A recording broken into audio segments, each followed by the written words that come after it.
In economia il risparmio è la rinuncia a consumare una parte del reddito netto. Come puoi ben vedere, a livello teorico si tratta di un concetto abbastanza semplice e ben chiaro. Nella pratica però non sempre risparmiare è altrettanto facile. Purtroppo infatti il mondo della finanza è pieno di falsi miti, dovuti anche al fatto che nessuno a scuola e spesso anche in famiglia ci insegna come vanno realmente le cose e come gestire, comportarci ed organizzare al meglio i nostri soldi e le nostre spese. Dunque, il problema che voglio andare ad affrontare e risolvere con questo video è come risparmiare più soldi attraverso delle strategie di gestione intelligenti ed una visione più ampia del nostro flusso monetario per creare un futuro di benessere per noi stessi e per le persone che ci circondano. Ma iniziamo dalle basi. Perché risparmiare? Semplicissimo, guardati intorno, tutto ciò che ci circonda è stato influenzato o addirittura deciso dal denaro. Capire i soldi significa quindi capire meglio il mondo e riuscire a dominare questa materia significa in ultima vivere una vita migliore. Ed oggi tramite questo video, oltre a condividere con te l'arte del risparmio, la sua filosofia e tantissimi altri trucchi pratici, voglio insegnarti ad utilizzare al meglio questo strumento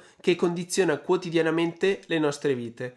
Il denaro. Personalmente ho dei giri di parole, quindi cercherò di essere il più conciso possibile e piuttosto che annoiarti con teorie ed argomentazioni lunghissime e tediose, preferisco fornirti gli step pratici che ho imparato in questi ultimi anni di studio. Poi, se vuoi avere sempre a portata di mano tutti i concetti di cui andremo a parlare oggi, ti lascio in descrizione il link per scaricare la guida che ho scritto per aiutarti a ripassare questi concetti in modo facile e veloce. Questo video è un condensato di informazioni frutto di veramente tantissimo studio. Io l'unica cosa che vi chiedo prima di iniziare è di distruggere il pulsante dei mi piace per fare in modo che questo contenuto arrivi al maggior numero di persone, cosa che secondo me potrebbe essere utilissima a molti. Detto questo, ecco un indice di quello che andremo a vedere oggi. Prima sezione, filosofia e mentalità di risparmio spiegata nella pratica. Seconda sezione, budgeting, la strategia ideale per tutti. Terza sezione, come smettere di lavorare risparmiando ed investendo. Quarta sezione,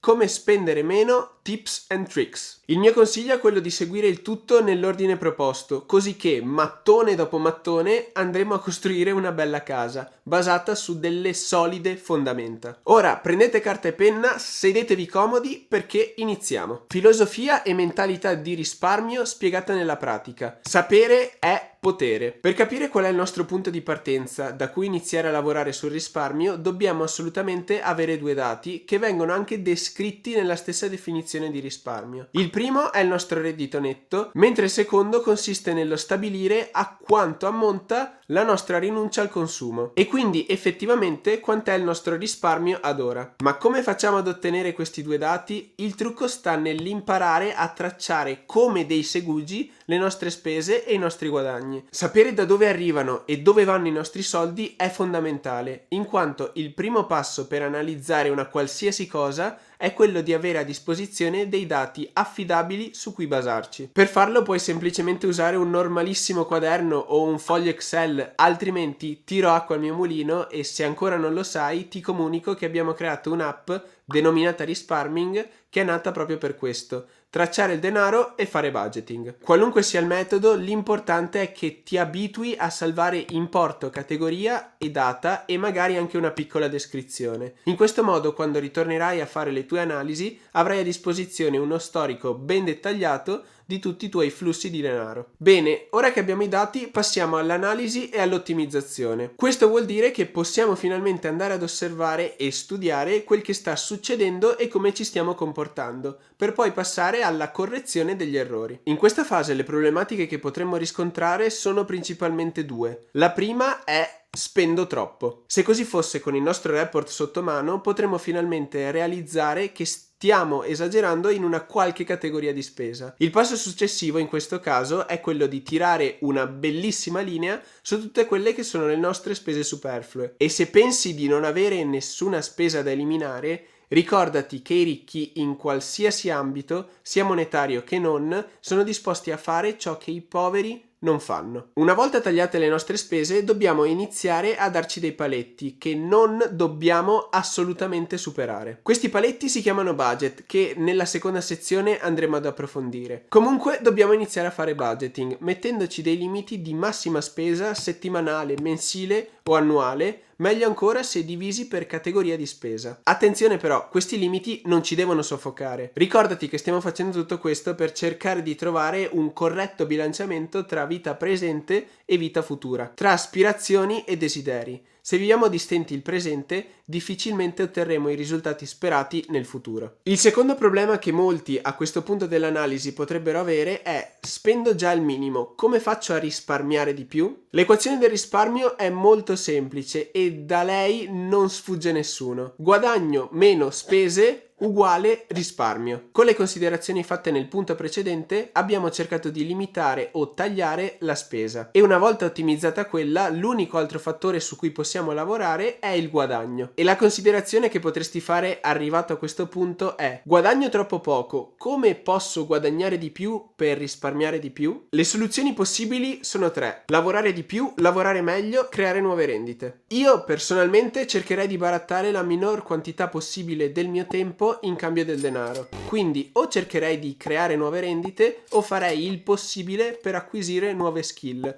affinché il mio tempo valga di più. Magari in futuro andremo a fare un altro video su quelle che sono le abilità più pagate e richieste nel mercato ora. Ma questo non è il momento per approfondire questo tema, quindi andiamo avanti. Passiamo alla seconda sezione. Budgeting, la strategia ideale per tutti. Parole chiave: capire, preventivare, impostare. In questa sezione voglio spiegarti quella che secondo me è la migliore strategia di budgeting. Negli anni ne ho lette e studiate veramente tante, ma questa è la mia personale reinterpretazione che, per quanto mi riguarda, le surclassa tutte. Il suo punto di forza principale sta nel fatto che può essere adatta a chiunque e utilizzata in qualunque situazione. Il tutto inizia con il capire noi stessi. Questo alla fine è quello che abbiamo fatto fino ad ora con la riflessione appena conclusa, ma ci manca ancora un punto fondamentale da affrontare: il futuro. Cosa vogliamo ottenere, dove vogliamo arrivare e qual è il nostro obiettivo? Per rispondere a queste domande, sii spietato. Identifica il tuo obiettivo con un numero o con un qualcosa di misurabile. Poi, se l'obiettivo finale è la pensione anticipata, stai tranquillo, in questa guida andremo a vedere anche quanti soldi ti serviranno per raggiungerla. Una volta identificato l'obiettivo, se hai già seguito i consigli che ti ho elencato prima, saprai anche dove ti trovi. Avrai un report di quanto spendi e di quanto guadagni e potrai osservare e valutare le tempistiche per arrivare al tuo obiettivo. Se per esempio guadagni 1500 al mese e ne spendi 1000 ed il tuo obiettivo è risparmiare 250.000 euro, sappi che per risparmiare una cifra del genere avrai bisogno di più di 41 anni. Ora ne sei cosciente e puoi fare tutte le tue considerazioni, tagliando le spese o cercando di migliorare le tue entrate. Come detto in precedenza, però, fare budgeting significa darsi dei limiti. Io però gli unici limiti che andrei a calcolare sono due. Il primo è il nostro obiettivo di risparmio. Questo dovrebbe essere decretato in funzione del nostro scopo e di ciò che possiamo concretamente fare basandoci sul report delle spese passate. E voglio riprendere quello che dicevo prima. Con queste strategie stiamo cercando di trovare un corretto bilanciamento tra vita presente e futura, tra aspirazioni e desideri, coscienti di quello che possiamo realizzare e di quello che possiamo cambiare per arrivare al nostro obiettivo. Se nell'esempio precedente volessimo arrivare a risparmiare 1500 euro con uno stipendio di 1500 euro, da soli possiamo accorgerci che la cosa è pressoché irrealizzabile. In ogni caso, trovato questo primo numero, che alla fine è il nostro obiettivo di risparmio mensile, quello che faccio e che ti consiglio di fare è spostare questi soldi nel tuo conto di risparmio ad inizio del mese o non appena arriva lo stipendio. Una mossa saggia potrebbe essere quella di impostare un bonifico automatico. Insomma, la prima cosa che dovrai fare è toglierti la possibilità di spendere quei soldi spostandoli altrove. Ti posso assicurare che operando in questo modo la tua mentalità cambierà totalmente. La filosofia riassunta da adottare è la seguente: Prima risparmio, metto via la cifra prescelta per arrivare in tempo di cui sono cosciente al mio obiettivo, poi posso spendere. Ovviamente la nostra intenzione, man mano che il tempo avanza, deve essere quella di aumentare questa cifra, magari aumentando in coordinazione il nostro income, il nostro stipendio. Il secondo aspetto importantissimo di cui tengo conto quando faccio budget sono gli sgarri. Siccome siamo umani, come tali spesso sbagliamo e ciò che più ci conviene fare è affidarci al famosissimo proverbio: prevenire è meglio che curare. Quindi, sempre in funzione del mio report delle spese, cercherò sempre di calcolare in anticipo una porzione di budget che mi permetta di togliermi anche qualche sfizio. Qui comunque il concetto è quantificare questa cifra in modo tale che se mi capita di sgarrare, so di quanto posso sgarrare e soprattutto non mi deprimo o sto male nel fare questa spesa. Riassunto, prima di tutto il risparmio cosciente e la prevenzione degli errori. Arrivati a questo punto però non ti ho ancora detto né come spendere il resto dei soldi né cosa fare con i soldi risparmiati. Perciò ritengo utile aprire una piccola parentesi. Molte strategie di budgeting sono basate sul dividere le categorie di spesa e dare a queste categorie una percentuale limite sensata. Un esempio è la regola del 50-30-20. Io però, come ti dicevo prima, la penso in maniera totalmente differente. Il principale motivo di questo disappunto è che ognuno di noi ha le sue esigenze e le categorie di spesa possono variare moltissimo. Dunque queste regole non sono applicabili a tutti, ma soprattutto molto spesso non danno una visione sul futuro, limitandosi a imporre dei paletti statici che non danno spazio a delle prospettive di miglioramento. Quello che invece vorrei trasmettervi io con questo video sono una filosofia ed una strategia che potrai utilizzare in qualunque momento e in qualunque ambito per creare obiettivi coerenti ma soprattutto dinamici, sapendo anche che nel risparmio e nella scelta di acquisto un peso importantissimo va dato al valore del tuo tempo e a quanto guadagni. Mentre per quel che riguarda il da farsi con i soldi risparmiati, la parentesi potrebbe diventare lunghissima. Qui infatti dovremmo andare a parlare di preservare e di far prosperare il capitale risparmiato, oltre che prevenire eventuali disavventure di vita. Quindi, prevenire eventuali disavventure di vita. Il primo obiettivo che io ho messo e metterei in lista è quello di creare con i nostri primi risparmi il cosiddetto Emergency Fund, il fondo di emergenza dove dovranno essere presenti l'equivalente monetario di 3-6 mesi delle nostre spese. Per intenderci, se spendiamo 1.000 euro al mese, in questo fondo dovranno essere presenti 3.000-6.000 euro e questi soldi servono da cuscinetto nel caso succeda un qualsiasi imprevisto. Consiglio pratico: per questo conto cerca un conto deposito con degli interessi dove depositare questi soldi, in modo tale che non stiano fermi a poltrire a causa dell'inflazione, ma seppur pochissimo o poco, con il tempo maturino. Preservare e far prosperare i nostri risparmi. Questo è un discorso enorme che cercherò di sintetizzare per darti un'idea che poi comunque va approfondita. Una volta creato il nostro fondo di emergenza, quello che dovremmo fare con i nostri risparmi, se non vogliamo che vengano mangiati dall'inflazione, è investirli. E qui si apre un mondo, perché gli asset, le tipologie e le possibilità di investimento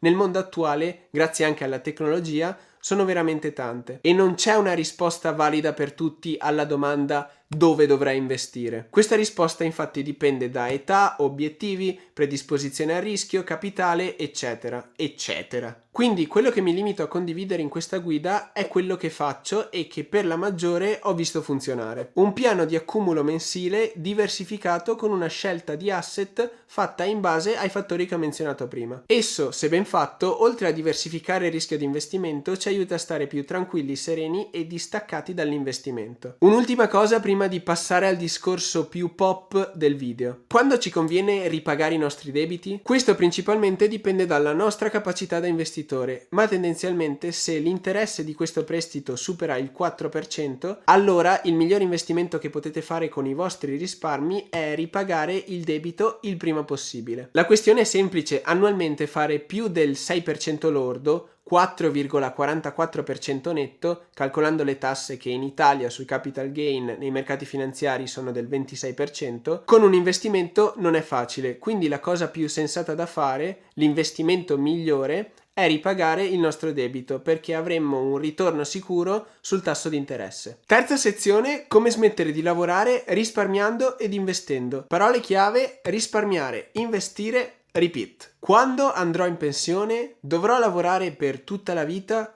La pensione arriverà mai? Queste e molte altre domande affollano la mente di chi, dopo tanti anni di lavoro, sacrifici e contributi versati, non desidera altro che raggiungere l'età pensionabile per poter smettere di lavorare. E quello della pensione è un traguardo sempre più arduo da raggiungere e a cui si guarda sempre con più sfiducia. Ma se ti dicessi che si può andare in pensione anche ai 30 o 40 anni, penseresti sia possibile? Ebbene sì, lo è. Un gruppo di giovani ha sviluppato un modello, il FIRE Movement, per portare la pensione anticipata a dei nuovi livelli. Che cos'è il FIRE Movement? FIRE è l'acronimo che sta per Financial Independence Retire Early, cioè indipendenza finanziaria per una pensione anticipata. Chi vuole raggiungere tali obiettivi cerca di fare due cose: aumentare le entrate o ridurre le spese, imparando ad essere frugali o vivere con poco, per poter così massimizzare il proprio tasso di risparmio e investimento. L'idea generale è che le persone non sono brave con i soldi, perché non viene insegnata la potenzialità del corretto risparmio. L'uomo non si rende conto che spendere non corrisponde ad essere felici e soprattutto nessuno ci insegna come evitare il lifestyle inflation, la cosiddetta corsa del topo, il fenomeno di quando l'aumentare dei nostri guadagni fa aumentare proporzionalmente anche le nostre spese. L'errore più comune e pericoloso che è inculcato nella nostra società. E oltre a questi fenomeni, la trappola del riscontro sociale. Nessuno ci insegna e ci ribadisce un concetto semplicissimo: più alte sono le tue entrate e più basse sono le tue spese e più velocemente potrai raggiungere la tua indipendenza finanziaria. Indipendenza finanziaria non significa solo poter rimanere seduti in una spiaggia tropicale bevendo un cocktail, ma sta ad indicare quella situazione in cui un individuo ha sufficiente ricchezza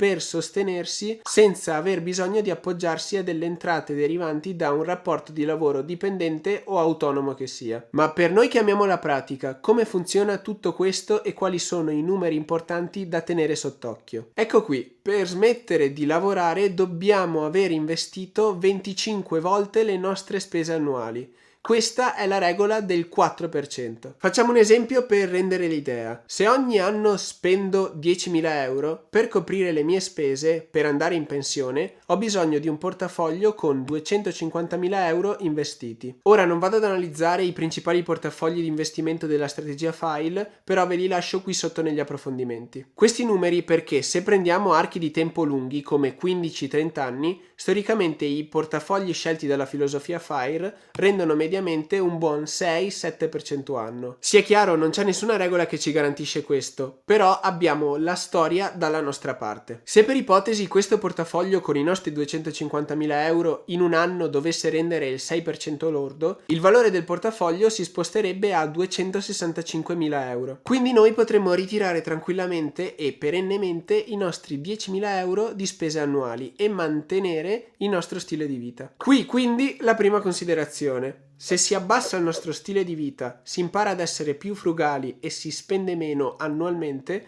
ci serviranno meno soldi per andare in pensione e riusciremo quindi ad andarci prima. Viceversa, se alziamo il nostro stile di vita, avremo bisogno di un portafoglio più grande. Per darti una spinta aggiuntiva per iniziare fin da oggi, sappiate che chiunque può andare in pensione in 10 anni se risparmia e investe il 65% del proprio stipendio. E sia chiaro, almeno per me, l'obiettivo è sì adottare la filosofia FIRE per essere finanziariamente indipendente, ma ciò non vuol dire che una volta raggiunto l'obiettivo non lavorerò mai più, ma anzi potrò ancora di più fare soltanto quello che mi piace fare all'interno del mio lavoro. Lavorare ovviamente diventa immensamente più bello se non si necessitano i soldi e si riesce ad essere veramente autentici. Da qui la famosissima espressione fuck you money. Quarta sezione: come spendere meno, tips and tricks. Parole chiave: comprensione, sostenibilità, solidarietà. Ora siamo arrivati alla sezione con i trucchi e i tips per risparmiare. Oltre a seguire tutti i suggerimenti descritti prima, andiamo a vedere qualche strategia da usare ancora più nel concreto. Numero 1: la regola delle 24-48 ore. La regola delle 48 ore dice semplicemente che prima di fare un qualunque acquisto impulsivo dovremmo aspettare 48 ore dove riflettere. In questo modo riusciremo a distinguere le spese basate sui nostri bisogni da quelle basate sui nostri desideri. Questa azione ci può salvare dallo shopping compulsivo, che è il più grande nemico del risparmio. Con la sua semplicità ed immediatezza rende quasi automatico l'acquisto di beni di cui non abbiamo bisogno, mentre con questa regola si lascia respirare la nostra mente e riflettere su questo acquisto, in modo tale che si prenda la migliore decisione anche da un punto di vista finanziario. Quello che faccio io quando penso di essere di fronte ad un qualcosa che mi potrebbe essere utile è annotare questo oggetto in una lista che lascio da parte. Poi, se dopo 2 giorni mi ricordo di averlo scritto in quella lista e nel frattempo ho ragionato sul fatto che mi serve veramente, lo compro. Altrimenti no. Secondo punto, la regola del 5 o niente. Questa regola dice che se devi comprare un prodotto non indispensabile, potrai farlo solo se puoi permetterti di comprarne 5. Così facendo, tutti gli acquisti non indispensabili che rispetteranno questa regola non intaccheranno in modo significativo i tuoi risparmi. Terzo punto, utilizza il classico salvadanaio. Si tratta di un metodo tanto semplice quanto antico. Utilizza un salvadanaio dove mettere tutti gli spiccioli che ti rimangono dentro al portafoglio. Questo ti permetterà di mettere da parte anche centinaia di euro. Ancora meglio se il salvadanaio è chiuso. Non potendo estrarre i tuoi soldi, non avrai tentazione nel prelevarli. Oltretutto, molti conti online ora permettono di integrare salvadanai smart, nei quali ogni spesa o pagamento che facciamo con la carta o con il conto viene arrotondata e messa da parte in uno spazio di risparmio apposito, in base ovviamente alle impostazioni scelte, che in realtà per molti salvadanai vanno ben oltre al semplice arrotondamento. Questa funzione, se sei uno spendaccione, cosa che spero tu non sia, potrebbe essere molto utile per farti mettere da parte qualche soldino extra. Quarto punto, acquista prodotti usati. E qui introduciamo la sostenibilità. Molti siti web come Amazon mettono a disposizione dei clienti prodotti usati o restituiti da altri utenti a prezzi molto vantaggiosi. Acquistando prodotti usati si può risparmiare molto ed oltretutto questa scelta premia anche la sostenibilità del pianeta. Quinto punto, leggi libri in prestito. Leggere è fondamentale per la crescita della persona, ma i libri costano. Sarà scontato per molti, ma leggere libri presi in prestito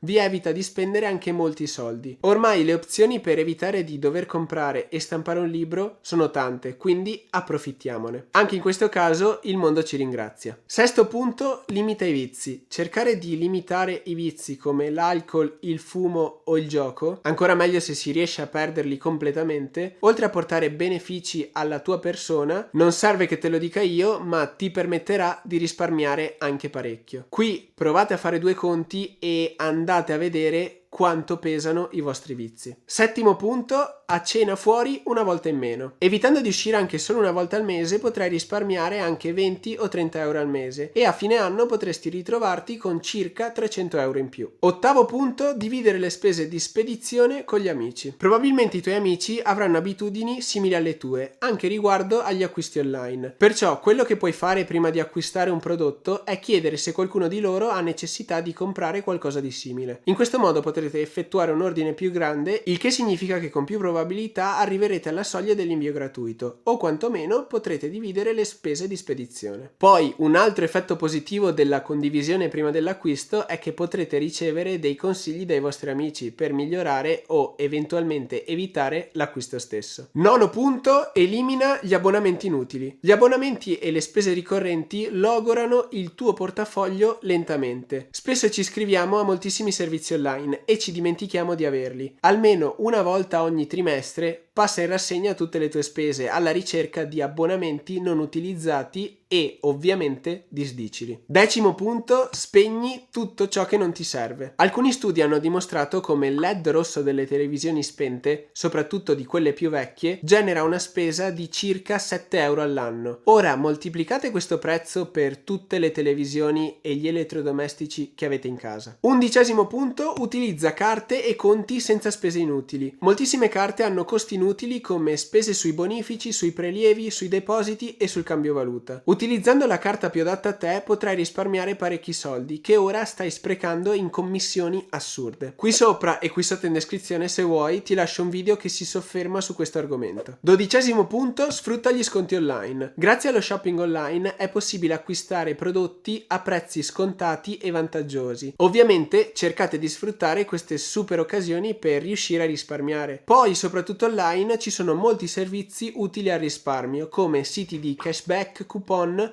e buoni sconto. E queste sono soltanto alcune delle strategie che puoi utilizzare. E se vuoi approfondire tutto questo, ti invito nuovamente a guardare tra i link qui sotto in descrizione. Io spero che questo video e questa guida sia stata utile, è frutto di veramente tanto studio e tante sperimentazioni. Poi, come vi dicevo prima, se volete approfondire, qui sotto in descrizione trovate tantissime altre fonti. E se non volete perdervi tutti i miei futuri video dove sicuramente andremo ad approfondire gli argomenti di risparmio, investimento e guadagno, iscrivetevi al mio canale ed oltretutto seguite la nostra community Risparming per aggiornamenti quotidiani. Lasciate un mi piace per contribuire alla condivisione di questo video e noi ci vediamo alla prossima avventura. Ciao a tutti ragazzi!